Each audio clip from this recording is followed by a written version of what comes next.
spheres of masses m and capital R, m is situated in the air and the gravitational force between them is F.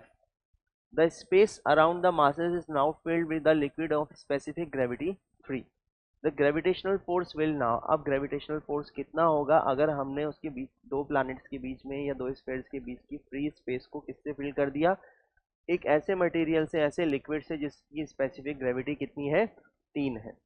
तो उस case में क्या होगा, हम जानते हैं कि स्पेसिफिक ग्रेविटी का कोई भी लिक्विड आप दोनों स्फेयर के बीच में फिल करोगे तो उन दोनों के ग्रेविटेशनल फोर्स की वैल्यू चेंज नहीं होगी, क्योंकि ग्रेविटेशनल फोर्स जो है वो मीडियम पर डिपेंड नहीं करता।